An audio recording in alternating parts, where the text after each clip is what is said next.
Welcome to Release Your Wings. We're in a special series called Experiencing God. Tonight's topic is experiencing God as parent. So, Shireen, good to see you. Good to see you, Dan. By the way, this is Shireen Chadha, and I'm Dan Bagley doing the interview with her. Experiencing God as parent. Now, in Christianity, God as the Father is very commonly used. Is that the same with the BKs? Both mother and father. Both mother and father. First mother and then father. Oh, mother comes ahead of father, Yes, really? yes. So talk to me about the difference, because this is still just a metaphor, is that right? God is beyond gender. He's beyond gender. He's a point of light. So Exactly. yes, he doesn't have a gender. But the reason why we say mother and father is with the mother we receive support, and with the father we receive strength. I see. But first, that there is this love of the mother, that there's this feeling of belonging, that however I am, whatever I am, I belong to him.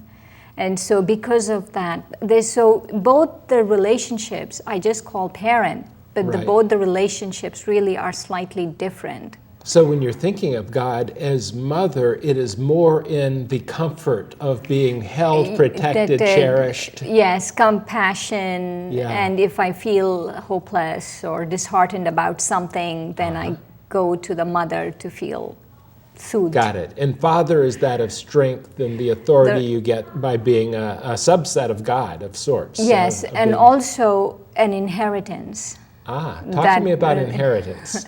The inheritance, when we talk about, in the Brahma Kumaris, when we talk about inheritance, we are talking about knowledge, the knowledge we receive from him, spiritual knowledge, spiritual powers, that strength, different strengths, and then also different virtues. So that is the inheritance we receive. I see. So we're not waiting for him to die. We get it as it comes along, right? That's funny. No, he is eternal, immortal. Good. Thinking about my childhood with my mother and my father, we had rules in our house. Are there certain rules that God as parent has for us? I would think so. One of my experiences with God as the parent is that he gives equally to everyone. Everyone. But I feel we receive according to our own capacity, according to the way we use the powers, and according to our own effort we make.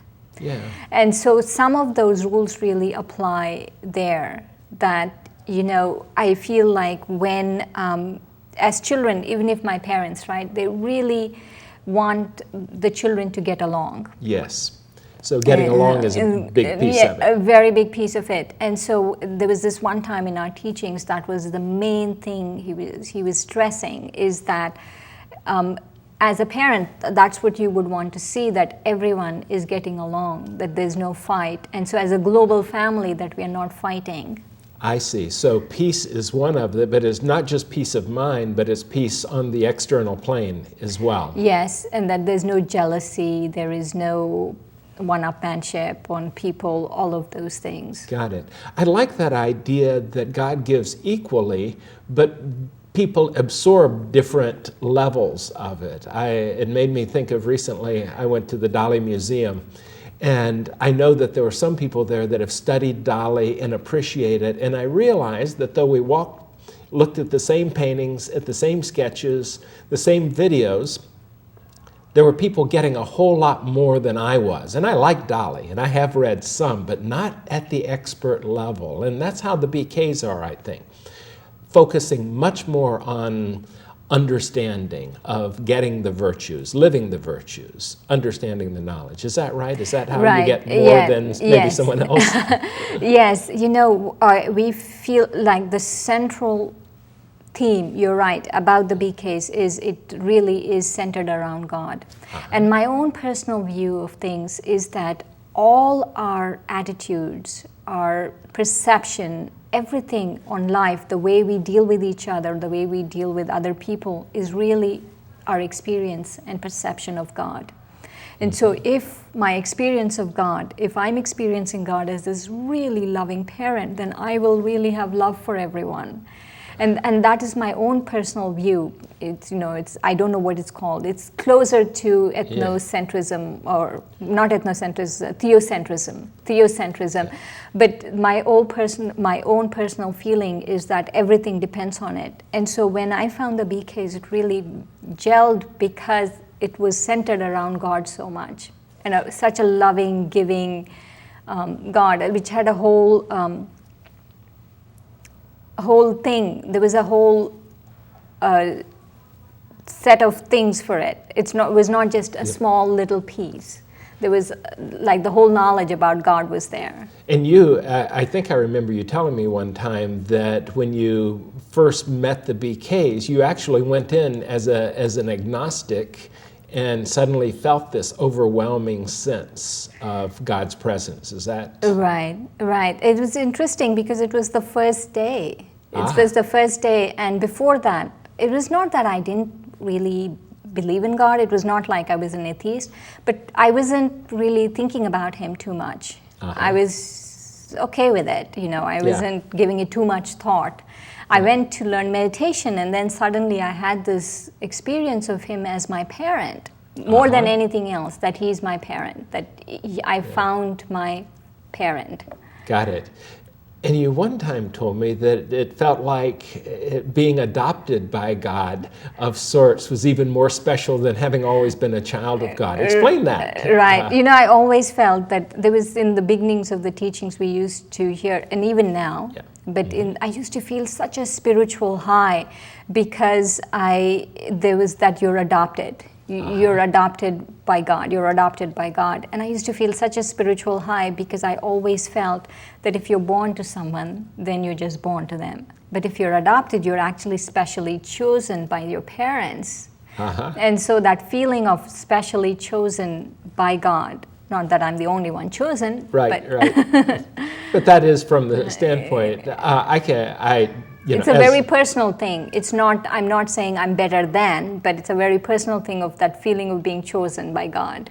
So within that being chosen, there's something that the BKs say about everyone. Let me see. Every soul is loved by God according to his or her own specialty. What does that mean?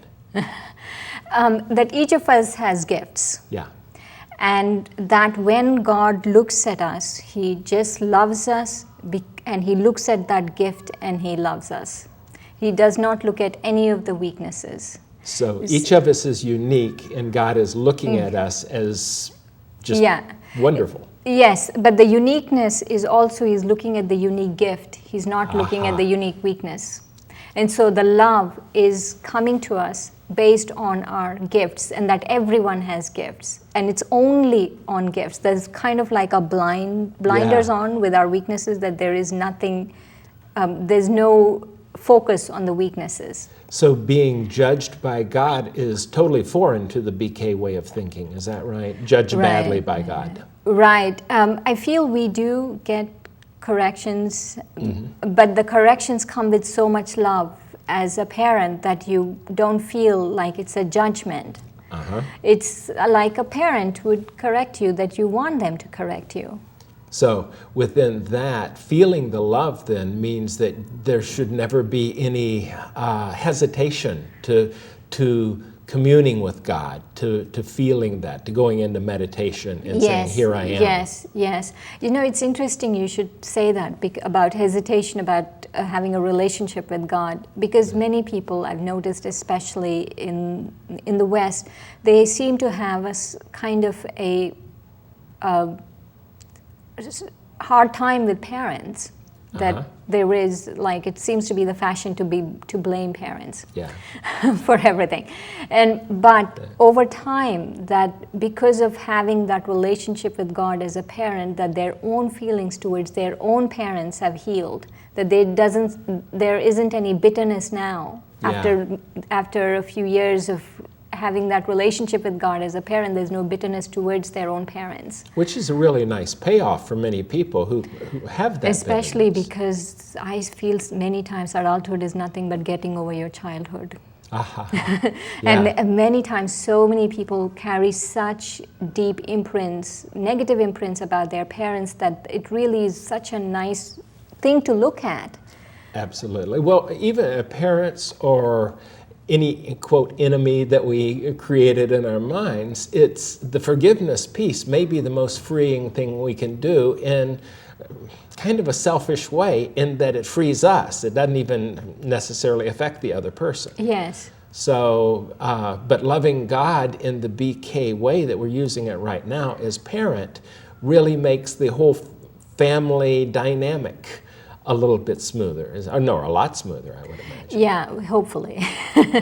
Yes, I would agree on that it is a family. That even though we operate as a university, even though we operate as an organization, inherently it is a family. And the first feeling of belonging is to the Father. And that was my first experience. Whoever I am, however I am, I belong to Him. I like that. Whoever I am and however I am. I'm feeling that comfort of my experience of God. Yes. Talk to me about the term Maya and what that means, because that's a little foreign to most Western cultures. When we talk about Maya in two ways. One is the very subtle negativity. For example, if I'm getting angry, visibly angry, that is a visible form of anger. But inside I have a subtle envy, I have subtle dislike, subtle conflicting thoughts with this person, that person. And that dialogue which I have, internal dialogue, is Maya, based on the vices. I see. Based on the vices, if I'm like, oh, I don't like that person, but I'm not saying anything externally, there's a dialogue going on. That is Maya. And the other part of Maya is the illusion that it presents, the illusion the vice is present. That if I'm upset with someone, to just go tell them off, I feel good. So it's like there's an illusion about it. Yeah. Which, by the way, probably doesn't make you feel good long-term within that, Exactly. which is, again, the illusion. Is putting you in a different direction. And so those two aspects are Maya.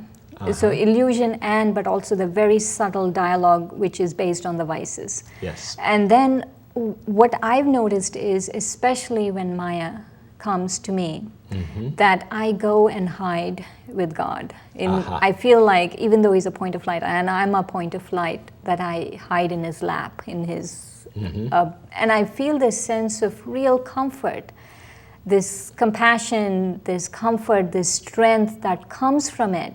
And I've noticed that even Dadi Janki, who's 95, really... And one of the top people in the BKs. Yes, the eldest of all. And she also really, like, she's such a child when it comes to God, how much she uses Him and how all of those things. And I was thinking, for a parent, even if someone is 100 years old, they're still their children. And I feel that's how God feels towards us.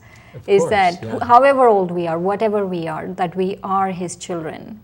That's His first thought about us, that they are my children. I have to come and I have to give them an inheritance. I have to give them self-sovereignty. I picked up in your feelings with God it's almost like a one-to-one relationship. In fact, you've described it that way to me, that it's understanding that everyone's equally special. It feels like you're superbly special.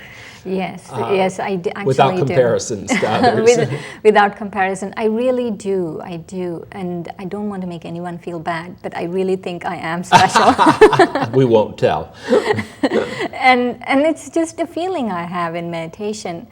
And it's just something that I can't shake off. I always felt that, that I am His specially beloved child. So within that, there's, you feel great, and here, this is out of BK quotes, royalty, love, and regard.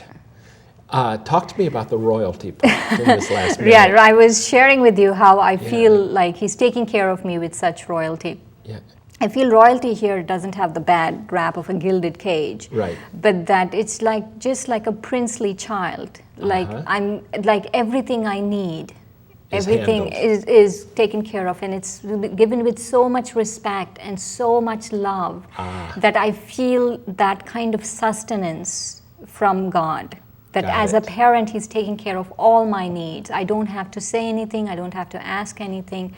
I just have to be His child. I have to remember with determined thought that I'm an heir, and especially an heir apparent. And in that sense, then, it makes it easier to love others. Nice. Thank you, Shireen. Thank you, Dan. And thank you for joining us. Goodbye.